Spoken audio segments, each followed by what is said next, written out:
অসম প্ৰদেশ কংগ্ৰেছৰ নৱনিৰ্বাচিত সভাপতি গৌৰৱ গগৈ ডাঙৰীয়ালৈ আমি অপুৰন্ত শুভেচ্ছা জ্ঞাপন কৰিছোঁ।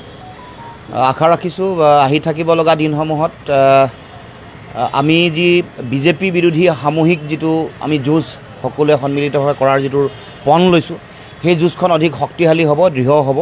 গতিকে মই আহি থাকিব লগা দিনসমূহত গৌৰৱ গগৈ ডাঙৰীয়া আৰু তাৰ লগতে অসমৰ ৰাজনৈতিক দলসমূহে প্ৰত্যেকেই যাতে বিজেপি বিৰোধী এই যুঁজখন অধিক গতিশীল ৰূপত আগবঢ়াই লৈ যায়, তাৰ কাৰণে মই আহ্বান জনাইছোঁ বা মই কামনা কৰিছোঁ। আমি আশাবাদী, কাৰণ বিজেপিক পৰাভূত কৰাটোৱে আমাৰ সকলোৰে মূল লক্ষ্য।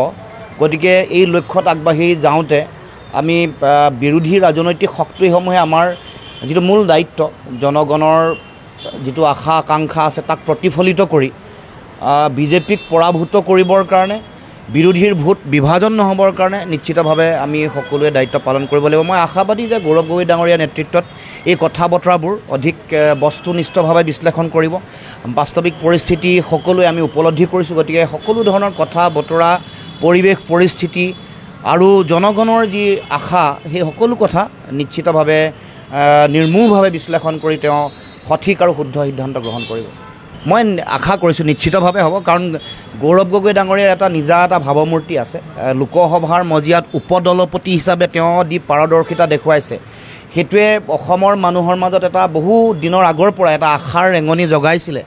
আৰু লোকসভা নিৰ্বাচনতো, যোৰহাট লোকসভা নিৰ্বাচনত যিটো ফলাফল ৰাইজে দিলে, সেইটো তাৰে প্ৰতিফলন। গতিকে নিশ্চিতভাৱে অসম প্ৰদেশ কংগ্ৰেছ কমিটিৰ নৱনিৰ্বাচিত সভাপতি গৌৰৱ গগৈ ডাঙৰীয়াই, মই ভাবোঁ যে আহি থাকিব লগা দিনসমূহত তেখেতৰ নেতৃত্বত এই গোটেই বিষয়বোৰ অধিক গতিশীল আৰু শক্তিশালী ৰূপত আগবাঢ়িব। অসম প্ৰদেশ কংগ্ৰেছৰ নৱনিৰ্বাচিত সভাপতি গৌৰৱ গগৈ ডাঙৰীয়ালৈ আমি অপুৰন্ত শুভেচ্ছা জ্ঞাপন কৰিছোঁ। আশা ৰাখিছোঁ আহি থাকিব লগা দিনসমূহত আমি যি বিজেপি বিৰোধী সামূহিক যিটো আমি যুঁজ সকলোৱে সন্মিলিতভাৱে কৰাৰ যিটো পণ লৈছোঁ, সেই যুঁজখন অধিক শক্তিশালী হ'ব, দৃঢ় হ'ব। গতিকে মই আহি থাকিব লগা দিনসমূহত গৌৰৱ গগৈ ডাঙৰীয়া আৰু তাৰ লগতে অসমৰ ৰাজনৈতিক দলসমূহে প্ৰত্যেকেই যাতে বিজেপি বিৰোধী এই যুঁজখন অধিক গতিশীল ৰূপত আগবঢ়াই লৈ যায়, তাৰ কাৰণে মই আহ্বান জনাইছোঁ বা মই কামনা কৰিছোঁ। আমি আশাবাদী, কাৰণ বিজেপিক পৰাভূত কৰাটোৱে আমাৰ সকলোৰে মূল লক্ষ্য। গতিকে এই লক্ষ্যত আগবাঢ়ি যাওঁতে আমি বিৰোধী ৰাজনৈতিক শক্তিসমূহে আমাৰ যিটো মূল দায়িত্ব, জনগণৰ যিটো আশা আকাংক্ষা আছে তাক প্ৰতিফলিত কৰি বিজেপিক পৰাভূত কৰিবৰ কাৰণে, বিৰোধীৰ ভোট বিভাজন নহ'বৰ কাৰণে নিশ্চিতভাৱে আমি সকলোৱে দায়িত্ব পালন কৰিব লাগিব। মই আশাবাদী যে গৌৰৱ গগৈ ডাঙৰীয়াৰ নেতৃত্বত এই কথা বতৰাবোৰ অধিক বস্তুনিষ্ঠভাৱে বিশ্লেষণ কৰিব। বাস্তৱিক পৰিস্থিতি সকলোৱে আমি উপলব্ধি কৰিছোঁ। গতিকে সকলো ধৰণৰ কথা বতৰা, পৰিৱেশ পৰিস্থিতি আৰু জনগণৰ যি আশা, সেই সকলো কথা নিশ্চিতভাৱে নিৰ্মূলভাৱে বিশ্লেষণ কৰি তেওঁ সঠিক আৰু শুদ্ধ সিদ্ধান্ত গ্ৰহণ কৰিব। মই আশা কৰিছোঁ নিশ্চিতভাৱে হ'ব, কাৰণ গৌৰৱ গগৈ ডাঙৰীয়াৰ এটা নিজা এটা ভাৱমূৰ্তি আছে। লোকসভাৰ মজিয়াত উপদলপতি হিচাপে তেওঁ দি পাৰদৰ্শিতা দেখুৱাইছে।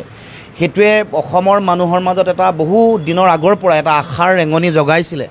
আৰু লোকসভা নিৰ্বাচনতো, যোৰহাট লোকসভা নিৰ্বাচনত যিটো ফলাফল ৰাইজে দিলে, সেইটো তাৰে প্ৰতিফলন। গতিকে নিশ্চিতভাৱে অসম প্ৰদেশ কংগ্ৰেছ কমিটিৰ নৱনিৰ্বাচিত সভাপতি গৌৰৱ গগৈ ডাঙৰীয়াই, মই ভাবোঁ যে আহি থাকিব লগা দিনসমূহত তেখেতৰ নেতৃত্বত এই গোটেই বিষয়বোৰ অধিক গতিশীল আৰু শক্তিশালী ৰূপত আগবাঢ়িব।